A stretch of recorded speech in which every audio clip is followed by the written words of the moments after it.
7. Pipeline Days and Paul Bunyan. It was evening, and the sun hung like a sandy ball over the rim of a dull mesquite that surrounded a pipeline camp. For 3 weeks, that line had been extended through a lifeless county of mesquite and dust.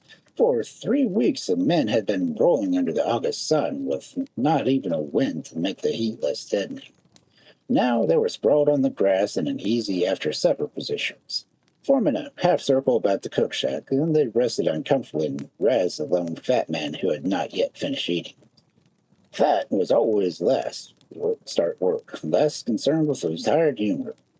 Gradually, the men drifted into small groups and lay droning a preparation of the evening's talk. "Get a scoop. That's what you need, Fat. Move the chuck wagon, and he'll starve to death. He's too damn lazy to follow it. Hey, Fat, did you ever get all you wanted to eat? They ought to grow square beans so he could get more of them on his knife."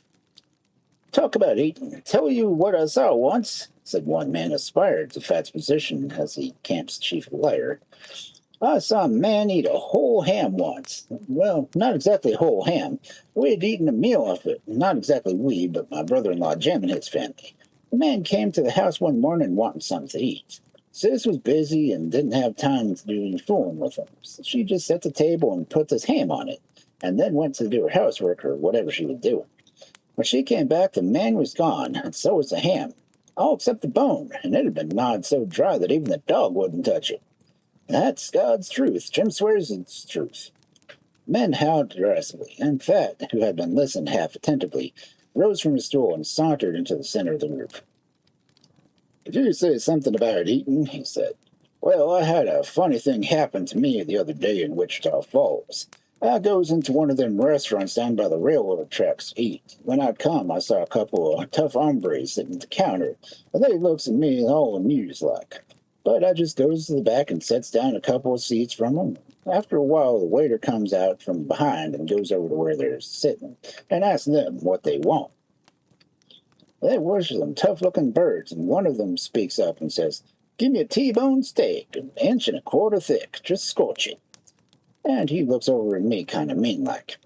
But I didn't pay him no mind, just sat there. The other one pulls his hat way down over his eyes and says, 'Give me a hind quarter, raw.' And they both looks over at me.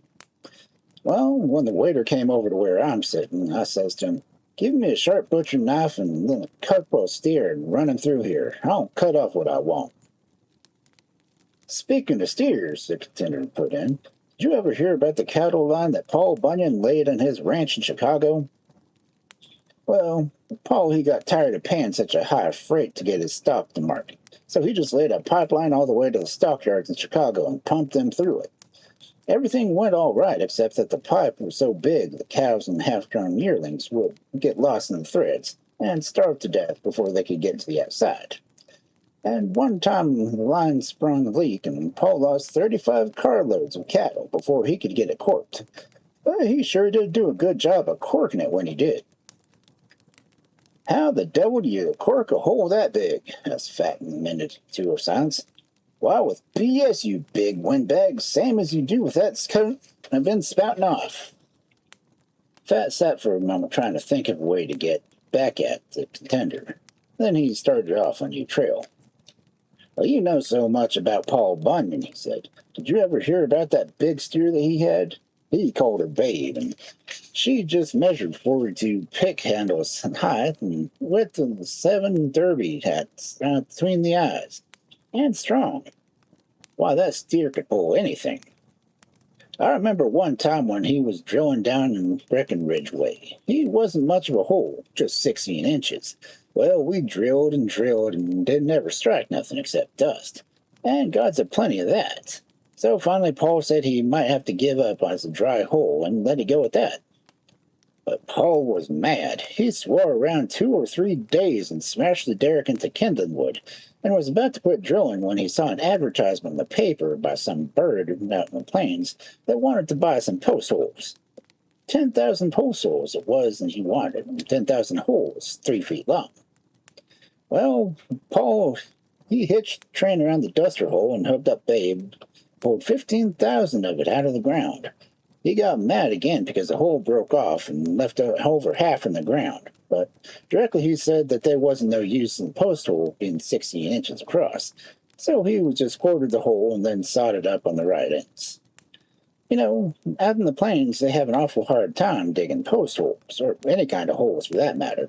The soil out there is only about a foot deep till you strike solid rock. They can't dig their way through rock at all. Well, them guys used to come down to East Texas and buy all the oil wells and dugouts that they could get a hold of and cut them up for post holes.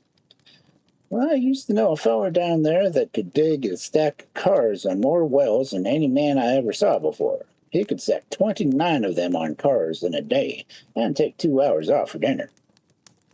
Well, they finally moved so many wells from down there that they ruined the waters, so there was an ordinance passed against it. But they didn't stop it. They bootlegged them out on the plains. I knew a guy that was rich bootlegging on them. They had a patented jack that could lift a well or dugout right out of the ground. It don't do much to build fences out on the plains, though. That where the wind out there is awful. As soon as a man gets a good fence built, along comes the wind and blows it away. Posts, post holes, and all. Why, the wind even blows wells away. And the guy told me that he had seen it turn a prairie dog holes wrong side out, it blew so hard. But I never did believe it. Them guys are awful liars. One of them told me that he had a horse throw him up so high that he had to catch a hold of a cloud and keep from falling and killing himself. It's cold out there, too. I'll say it is, the pipeliner broke in. Guy like that was up in Canada sometimes when I was 50 degrees below. He come up to another guy and said, "God, man, wouldn't you hate to be in Amarillo today?" Did you ever hear about them wells out in Colorado where the oil freezes up when it comes out of the ground? That's the contender. They can't pipe it away, so they just let it spout over the ground and shovel it into wagons with scoops and haul it off. That's like some of them wells that Paul Bunyan drilled over there in Smackover, said someone. They was gushers and blew winds so strong that they put roofs over the derricks to keep the oil from spouting a hole in the sky. I worked for Paul out in Arizona on the biggest well I ever worked on, returned the contender. It was a 75-inch hole, and it was when we had the derrick so tall that it was hinged by 2 places and folded up before the sun and moon could pass. It took a man 14 days to climb to the top of it, and Paul had to hire 30 derrick men so we could have a man on top at all times. There was always 14 men going up and 14 coming down, a man on top and a man off tower all the time. And there was doghouses built in days climb apart for the men to sleep in when they're going up and down. Well, when that well blew in, it took 3 days for the oil to reach the top of the derrick, and it rained oil for a week after it got cropped. Well, it was some well. He drilled it with one of Paul's patented rotary rigs. Never could have drilled so deep. It was 60,000 feet. If Paul hadn't made that flexible drill pipe, we just wound the drill stem up from the draw works. Takes a devil a long time to come out of a hole if we had to stack it. Well, when we was down 60,003 feet, the well blew it, and we had to come out of the hole we had seen that we forgot to case it. Well, Paul calls out both towers and made up the casing on the ground, about 10 miles and 75-inch casing, and then he just picked it up and chopped it down to a place. It worked for Paul when he was in one of the deep wells once, said Fat.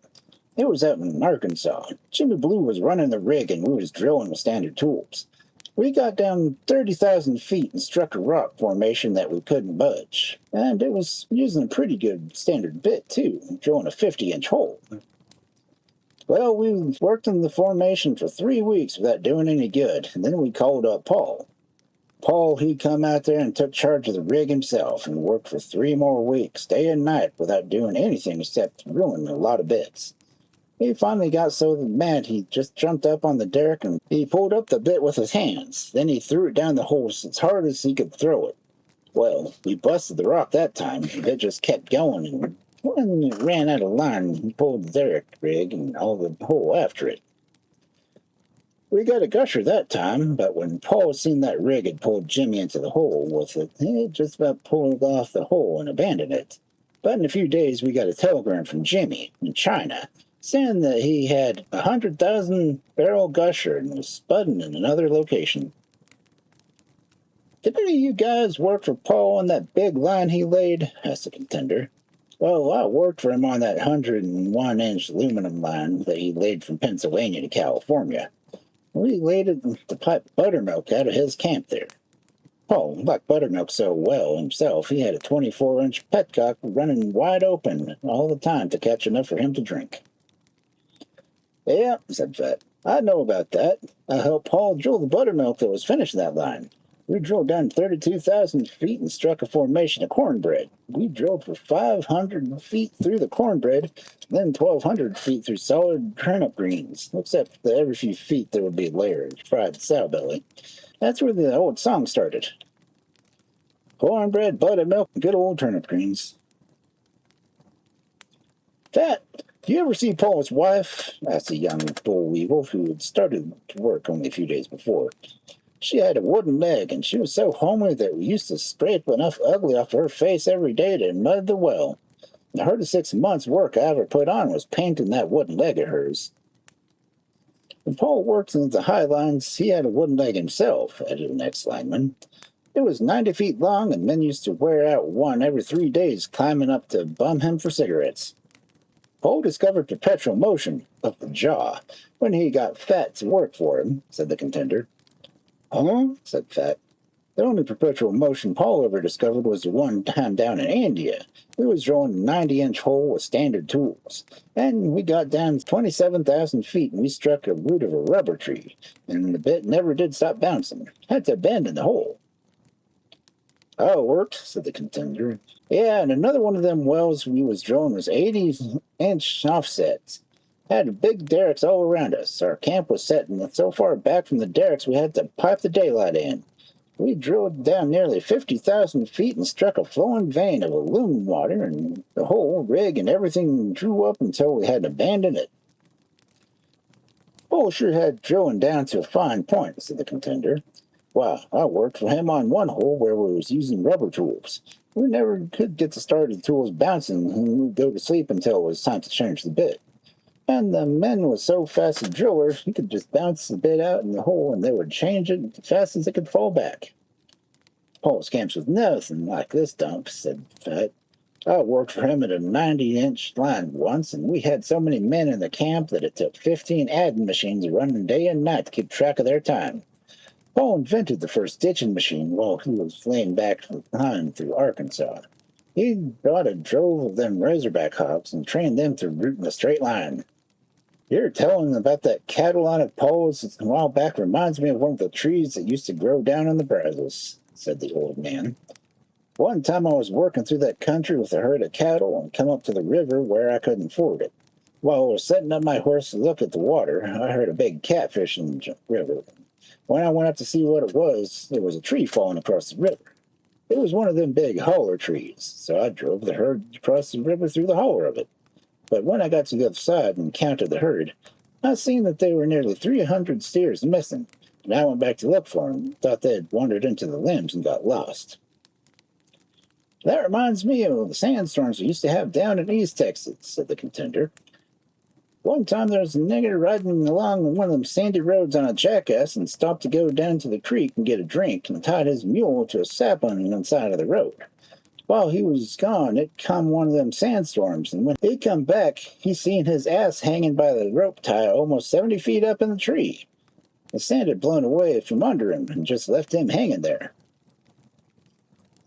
Say, said Fat, did any of you guys ever see Paul Bunyan at a poker game? The cards he used were so big that it took a man 5 hours to walk around one of them. Paul used to play a lot of poker that time we was digging Lake Michigan to mix concrete in when he was building the Rocky Mountains. A little while after that, we dug Lake Superior for a slush pit for one of them big wells he was drilling. Any of you birds want to play some poker? This, from Fat, was a signal for retiring. The sun was long past set, and the mosquitoes were buzzing in the darkened mesquites. Suddenly, the men stalked off towards their toilets, except 2 or 3 that followed Fat to his tent for a session of poker.